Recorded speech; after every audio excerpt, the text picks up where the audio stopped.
Hey everybody, what's up? Welcome back to Let's Play The Legend of Zelda Ocarina of Time. This is some type of artist. Last time we went up to Goron City, we got the Goron's bracelet, lets us pick up bomb flowers, agreed to clear out Dodongo's Cavern, and here we are. Gonna start the second dungeon in the game now. And I always really liked this little shot of the Dodongo's Cavern. This is, I feel like, that giant Dodongo skull in the center really does a good job about making the dungeon feel like what I think 3D Zelda dungeons are best known for, and that's for its, like, I don't want to say atmosphere. I feel like atmosphere is like a really go-to word for me, but I mean, because whenever I think about this place, I also think about, like, there was this episode of Game Grumps, like, way back in the beginning, when it first started. And, I think it was JonTron and Egoraptor arguing when they were in the second dungeon in A Link to the Past. And, you know, Egoraptor preferred A Link to the Past, JonTron preferred Ocarina of Time, and JonTron was saying that the dungeons in Ocarina of Time were more like, I forget exactly how he phrased it, but they felt more like actual places. They were more unique. They had, like, actual, like, I don't know, atmosphere, feeling. They felt like places. Oh, there wasn't a wall there. Whoops. So that guy will sell you a Deco Shield if you happen to burn it up in here. And then Super Bunny Hop was another channel that actually took that clip and tried to explain it a little better, I think. I guess the point was, like, the dungeons in A Link to the Past, and to, like, the same extent in Zelda 2 and the original Legend of Zelda, they all kind of, you know, they all had, like, things that, like, set them apart, but they still kind of felt like the same dungeon, just with, like, a different,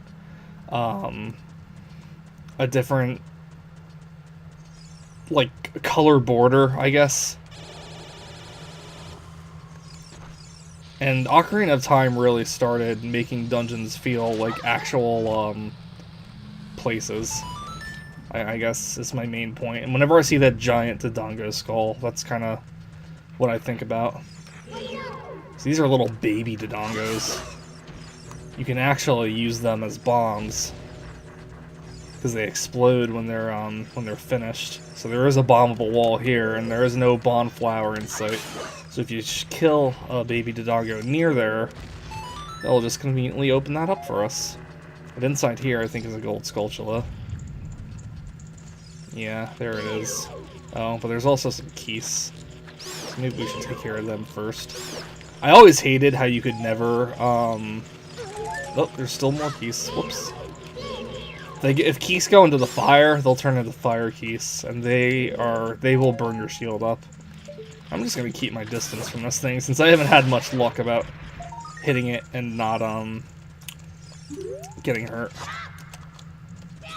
You can kind of cheese your way around some of these gold Skulltula tokens, like jump slashing or back flipping if they're out of your reach, but, you know, obviously you can still get to them without the boomerang.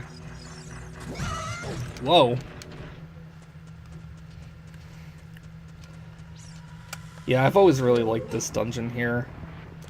It always reminds me of, and I don't know why, but one of my cousins, I remember bringing Ocarina of Time over to his house one time, and when we were there, I was at the point in the game when I was, in Zora's domain. I remember that much. So I'm pretty sure I did this part, like, on my own, at home. But for whatever reason, I always remember, or always usually think about that cousin whenever I'm in here. And I really don't know why. Maybe I did play the game at that point over there. So there's two Lizalfos in this room. They will never fight you 2-on-2. when one takes damage, he'll like run away and, I don't know, rest, I guess. His health doesn't like restore or anything, but you know, gives the other guy a chance to go. Hello? Where's the other guy? Come out and fight! There he is. You can also, you know, go up to them and, you know, wait. Yeah, I hate using a shield like this, but I know I'm gonna lose my Deku Shield at some point if I keep it equipped. There's some hearts in here. No, we have a ton of money. I guess you could also use the Deku Stick if you want. There you go. It's not like, you know, we'll ever have to get more at any point. 30 should be more than enough for anything you have to do in the game. Ooh, this room here. And I'm going to try to do something here. Because there's actual Dodongos here. And when you use Navi, it says, watch out for its fiery breath, use Z-targeting techniques. I think it wants you to, like, circle around and hit it in the tail. But I remember one of my recent playthroughs, I had accidentally, like, thrown a bomb near it when it was, like, opening its mouth. And it swallowed it, and it made, like, a sound.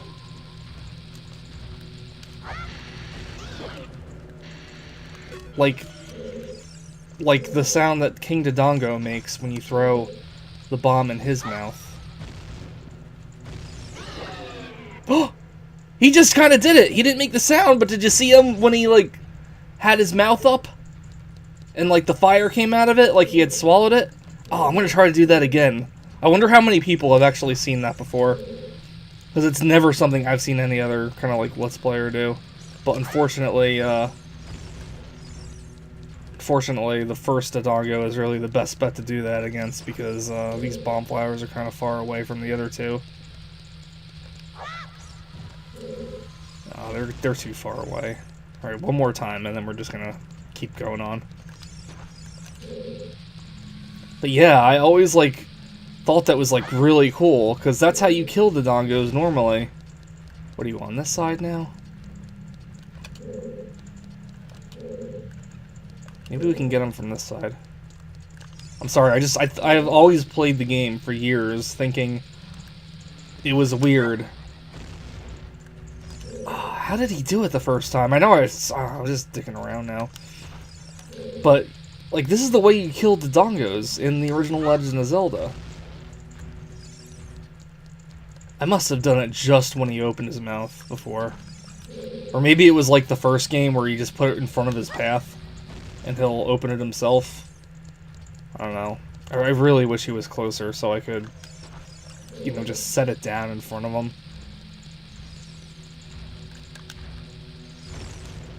Yeah, but it's not gonna work. But anyway, that was something really cool. I'm glad I actually did get that. I'm gonna have to look at the footage again.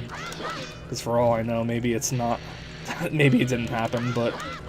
I'm pretty sure it did. I'm pretty sure we all just saw him kind of, like, eat the bomb and explode it. Because you saw him get hurt. No, I mean not get hurt. When we threw bombs at him before. Because his tail was supposed to be his only weakness. I guess maybe they thought it would be, like, too hard to, like... you know, get that bomb thing to work at this point in time. Because this room, I'm pretty sure, is the only room the actual Dodongos show up in. We had the baby Dodongos before, and they show up, I think, in a couple other places, too.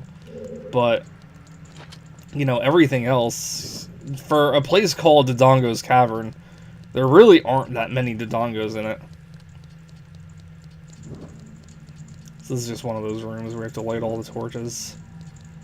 You don't even actually have to kill the Dodongos. You'd think since that was your main purpose in being here, you know, Dodongo slaying, Dodongo busting, Dodongo bombing, whatever you want to call it, would be more of a thing you do, but oh well. Something else cool I've been seeing as I've been watching the randomizers, you can actually do this entire dungeon as Adult Link. And you know, I mean, and normally you can't play this, you can't become Adult Link without beating this dungeon first. But I do think it's really cool that Adult Link can do an entire kid dungeon. Because usually there's some part of the kid dungeon that, you know, Adult Link can't do. Like maybe there's like a hole that's too small for him to go through. Or something like that. Whoops.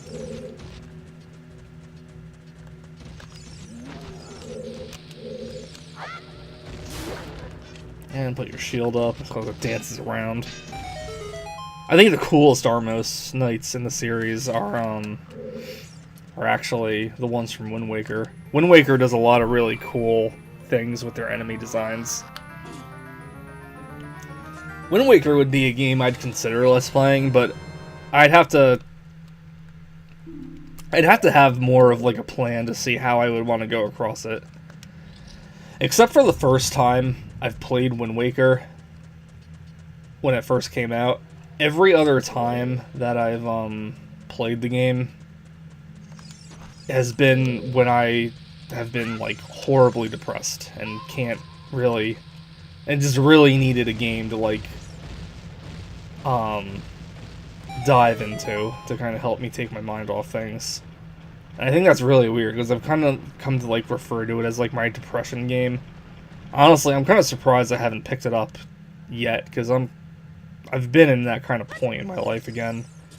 But it's the kind of game where I've seen a lot of Let's Plays of it and reviews of it, and you know, at this point in time, I think I've played it either like 3 or 4 times through. But the way it's all set up, I don't have like as firm of a grasp on it as like say Ocarina of Time. It's also like a longer game than Ocarina of Time is. Well, at least if you're going for everything, and I usually like to go for everything in a Zelda game.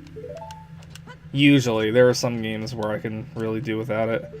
The back of this room is a hole that you're going to have to come back to with Adult Link, by the way. So, we'll keep that in mind for later. Uh-oh, there's fire keys. You can also, if they hit your Hylian shield, they'll lose their fire. And if they just hit you, period, they'll also lose their fire.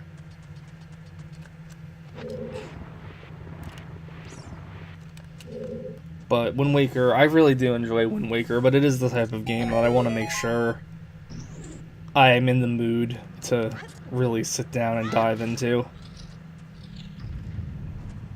Because it is kind of... It's not a pain to play, but the way everything's set up,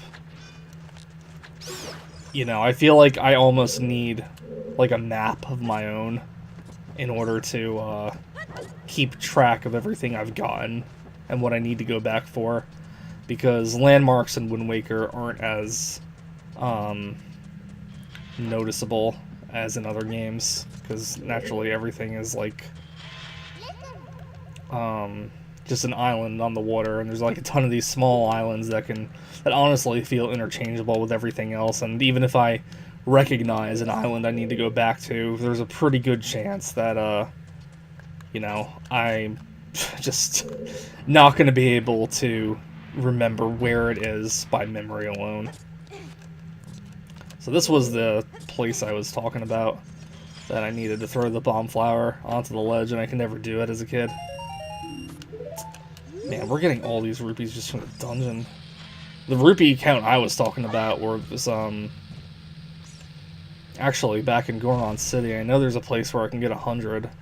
And then there's another place on the Death Mountain Trail where I can get 50. No, okay. Is there a little heart back there? I'll take the heart.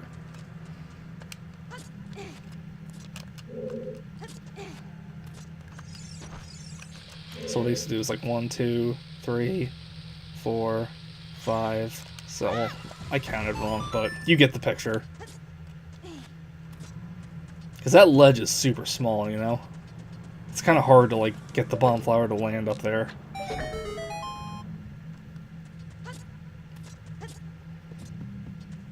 Yeah, these kid dungeons are pretty straightforward. They definitely become more complicated when you're an adult. Actually, the first couple of times I played through Ocarina of Time, I would always restart my file after I became an adult. Because, believe it or not, I thought the game got too scary. When I went back to the forest as an adult, ooh, I'm kind of hesitant to do jump attacks. Well, that was alright. When I went back to the forest as an adult, the moblins actually scared me in the Lost Woods. I thought they were scary. I thought the noise they made was scary. I thought having to, like, sneak around was kind of, like, frightening. Because they all made those, like, pig snorting sounds or those bulldog sounds. I don't know what they actually are. But, I was always kind of intimidated whenever I became an adult, so... But I didn't want to stop playing the game, so I would always restart my file so I can play the kid side again. And it wasn't until, like, a couple of tries, and maybe even after I had found a strategy guide, that I actually got the nerve up to go through, and play all the way through Ocarina of Time. There was this guy that, hold on, let's get this first, because this is nice.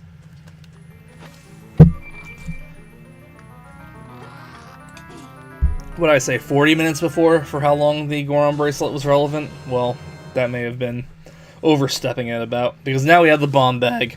It's made from a Dodongo's stomach. Neat! And there's 20 bombs inside. So now we have bombs of our own. So, bomb flowers aren't quite as useful. There's a place you can bomb down there, but I think it's a pain to get back up here. And there's nothing really there either. I think it's just another business scrub, so we're just going to leave that alone.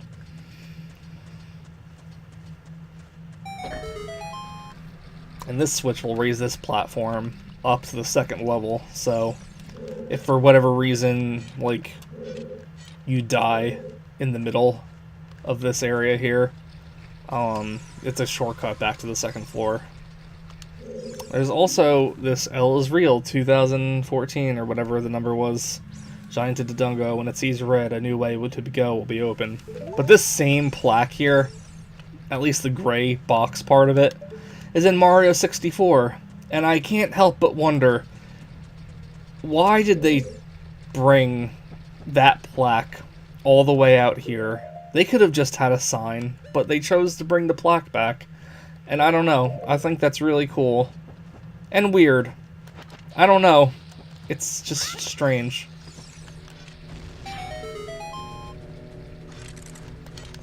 You get out of here, I'm doing something. Yeah, this is the part I also used to have trouble with as a kid. You gotta be like right at the edge, or else the bomb won't go through. You may have to also face it from this direction as well.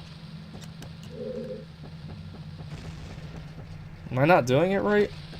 Should have been doing it right. There's also a chest over here with, God, I don't even know what. 5 rupees?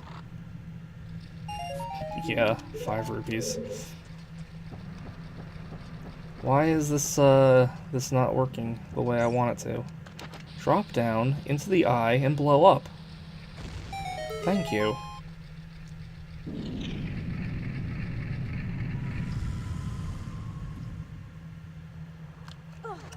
Yeah, let's go down ourselves.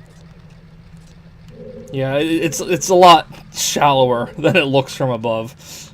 I always thought it was just like this abyss that you go into, or not an abyss, but it was like deeper into the skull, but it's not.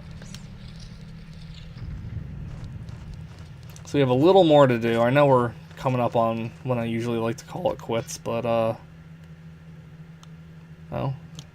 thought a fire case was coming. I heard the enemy music. But I think since we're so close to the end of the dungeon, we're just gonna keep going. I can't remember if I, well, are you guys coming or what?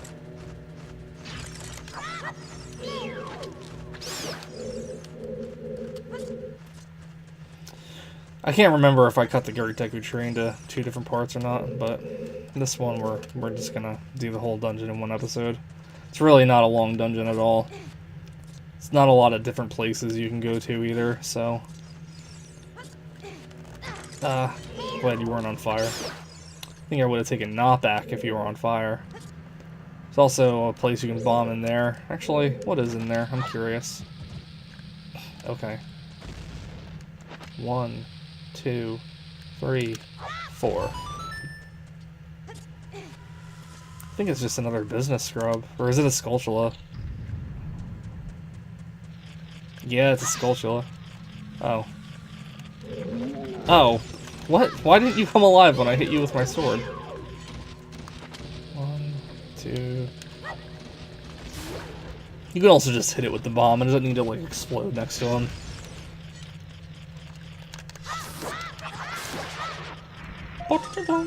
Yeah. It might seem silly to go for the gold Skulltulas.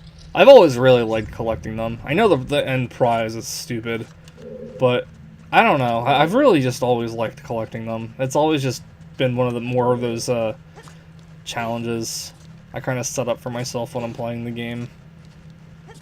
I just think there's something really satisfying about killing them. I like how Majora's Mask handled it better, where it's like all like it's still there, but it's all condensed to one area. Man, wanted to get that fairy for health, but he just dropped 3 hearts, so, you know, whatever. We could pick it up, but we're not gonna. I'm gonna try not to rely on fairies for this run, I think.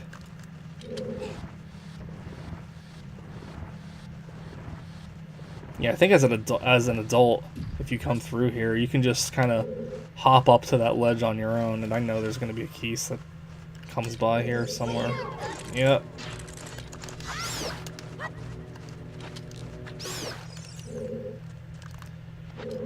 Every time I pull that block, one of those Keese just kind of just stops me in the middle of it.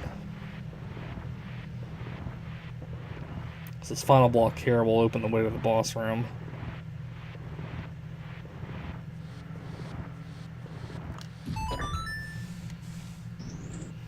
I remember in this room, there's actually a chest behind the place in the floor you're supposed to blow up. And it's right in front of me. I always see it. And in Nintendo Capri Sun's randomizers, or at least the first one, I think, he forgot about this chest. I can't remember what it ended up being, but I just remember watching him blow this hole up, and the chest is on the screen, and he just falls down and doesn't pick up the chest. And I'm like, dude, you're playing a randomizer, why didn't you pick it up? It's so fun. It's I don't know why, it's just the randomizers he's been doing have just been so fascinating to me, and maybe it's because they're of games that I'm like very familiar with. Dare I say, maybe even have gotten like a little bored of over time. Like, I'll still play them, but they're games that I go through the motions of playing after a certain point, just because I've been through them so many times. And all these randomizers are like a breath of fresh air, and like breathe new life into a game that I've, you know, just, I don't know, thought I'd known everything about. And I just, especially with the Zelda games, I'm just seeing like all of these different uses. Like those walls that I've been blowing up with the bombs and the bomb flowers, I just found out you can, and there's no point in the game where you would ever do this, but I just found out that blue fire also breaks those walls. And it's like, it's just fascinating to me just to see all of these different types of like workarounds and stuff. It's so cool. I don't know, I really just need to find an emulator and try one of these randomizers myself one day. I've always been like really hesitant about emulators because when I was a kid, my sister would download a lot of music illegally and get our computer stuck with like a lot of viruses, eventually to the point where it was just like no longer usable.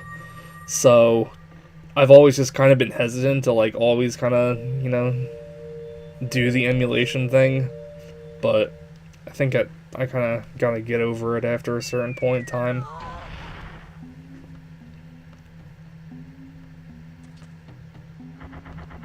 It's me, Darunia. Well done. Thanks to you, we can once again eat the delicious rocks from the Dodongo's Cavern until our stomachs burst. What a wild adventure. It will make an incredible story.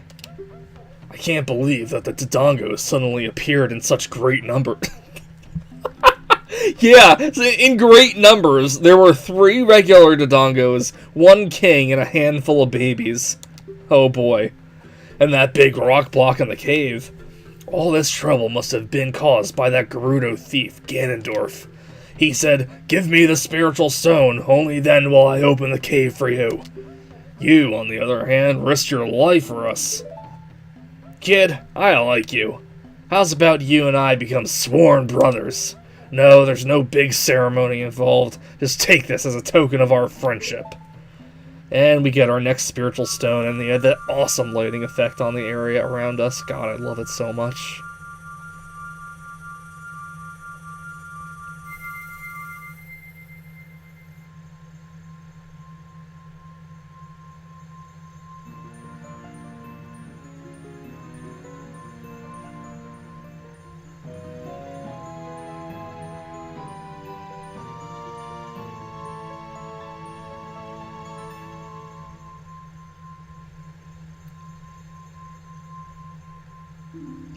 Nice. You don't know what he means by sworn brothers, but you've collected 2 spiritual stones. You have 1 more to find. Brother, you'll keep brushing up on your skills as you travel, won't you? You should go see the Great Fairy on top of Death Mountain. She will power you up. Hey everybody, let's see off our brother. I always thought this was funny. They just like fall from the sky. It's like, you did great. How about a big Goron hug, brother? And then another one shows up. I always really like that. But anyway, I think this episode's gone on long enough. Next time, we're going to go up to the Great Fairy and, I don't know, do some more things. So thanks everybody for watching. I appreciate your views. You have a good day, and take care of yourself. Bye-bye.